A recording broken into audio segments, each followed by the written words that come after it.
Greg, I'm honored to be talking with you about Press Play.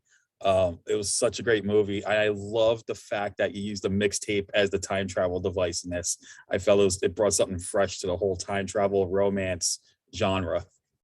It's definitely got a little bit of a nostalgia factor to it too, because we don't have those things in our present society. So the kind of it kind of parallels a little bit with wish fulfillment, going back to a time where things were simpler.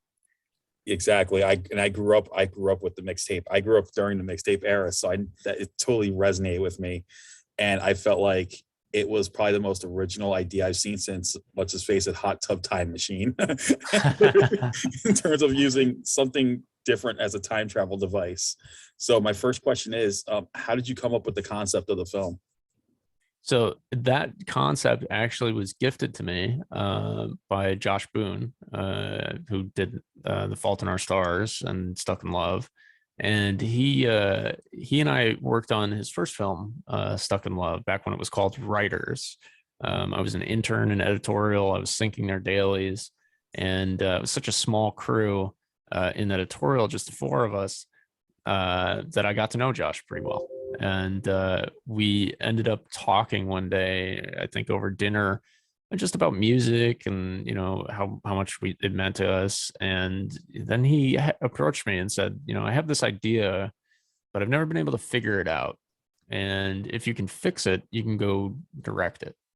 And I was like, okay, this is awesome. And this was me at in 2011. So I was like super green, didn't know how to tell stories yet. I'd just been an intern, doing dailies and a PA previously on set. And so I sat on this idea for a number of years, and eventually I went through a relationship that was emotionally charged, and then I messaged a friend of mine, Hannah Hadar, and asked her, hey, do you know anybody who knows time travel movies really well and is a writer? And the first name out of her mouth was James Bachelor. And then James and I had dinner and then started writing the next weekend. So I can't take full credit for the concept. That's Josh. But the story and how it developed into what it is now, that's James and I did quite a bit of work to get it to where it is now. That's awesome. And I gotta say, what makes a romance film work is the chemistry has to be right between the two leads. Otherwise, it's not gonna work. And Clara Rugard and Lewis Pullman pulled it off amazingly in the film. And I gotta ask, what was it like working with them? Because they did such a phenomenal job on this film. It made my job so easy working with them, because they actually hadn't met prior to filming, and I think Clara had trouble with her visa getting approved, and I think that she finally got it approved like 10 days before we were going to begin filming. So they hadn't met in person until like maybe 10 days before we started filming. And I hung out with them quite frequently, off of set, as well as during shooting, to just kind of understand where their headspace was. And it was a dream. I look back on it and I'm just completely baffled by how well things went. Everything can go wrong in filmmaking, everything can go right in filmmaking, and then one thing can go wrong, and then all of a sudden the movie's nothing. And everything just went super smoothly. Working with them, it's just they're very special people. They're very, very special people. I love both of them. And the rest of the cast as well. They're phenomenal. Yeah, especially Lyrica and Danny Glover. I mean, yeah, I liked Lyrica's character as she was the headstrong best friend. You needed a little bit of levity with the seriousness of this relationship, and she definitely brought that to it. And Danny Glover, I felt was like he was kind of like the sage, like the guy who he's there to give advice, and he's there for sure. He's like the mentor, and I thought he did an amazing job on that one. with this Yeah, one? I think my favorite scene in the movie is in the record store, close to the end, when Laura returns. And that to me is, that's probably the most powerful scene and my favorite scene of the movie. And Danny just kills it. He does an amazing job. And That's exactly the part I was talking about. That's like one of my favorite scenes of the whole movie, right? That scene right there, because that's when he really brings out, like, it felt like it was bringing out the veteran side of him, like, him having worked in yeah, so long, and here he is. It's like he's advising a you new. know, it's funny because he's known for Lethal Weapon. Like that's his most known project. But I grew up watching him in films like Dumbo Drop Yeah, and Angels in the Outfield, and I think that kind of stuck with me, like that kind of role that Danny could play, and that's why I wanted him for the role. yeah. It's just he's such a warm individual too. Like if you have a fear of meeting your heroes, do not fear meeting Danny Glover. That's true.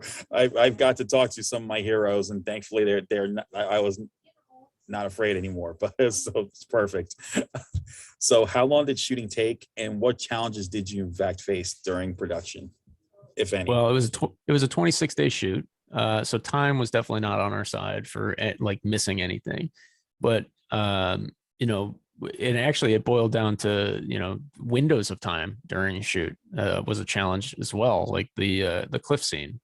Yeah, We filmed both of those versions of the scene on back-to-back days in a 20-minute window because the sun goes from such and such a height on the horizon to like non-existent in such a short amount of time if you're filming at a specific time. And so we had a very small window where we had to film.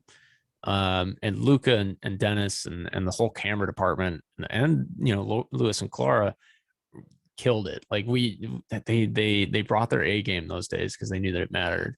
And I think that there was this element of Hawaii that kind of influenced a calm in me and the rest of the crew for the high pressure situations. It was a good combination of intensity and relaxation at the same time. It was great being able to pull those off.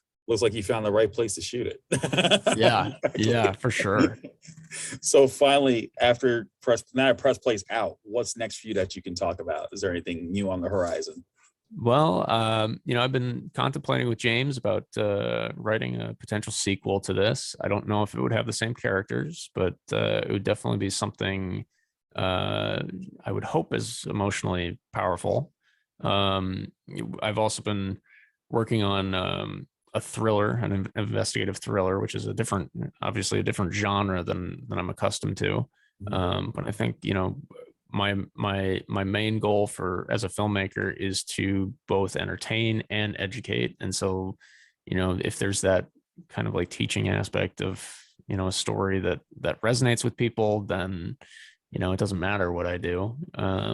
But I'm also hoping to maybe jump into the studio scene, maybe do something that has an IP out there. And I just have to I think I have to find that. And I'm not sure what that is yet, but I'm looking for suggestions for sure. I think you'll find something eventually. Because if it's as got to good as speak this, to me. if it's as good as this, I mean, and I like the fact that you're breaking out into a different genre. I think filmmakers should trying different things out, and I think that's really cool that you're doing that.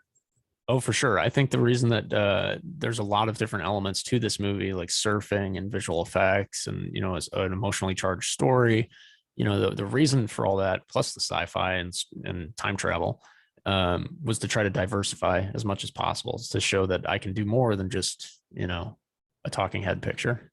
Exactly. So Press Yeah. Play is now out in select theaters and on digital. And if you love time travel, you love nostalgia, and you love romance, you're going to love the combination of this with this film. And Greg, thank you so much again for taking the time to talk about the movie. Absolutely. Thank you so much. All right, man, take care. You too. All right. Bye. Thank you.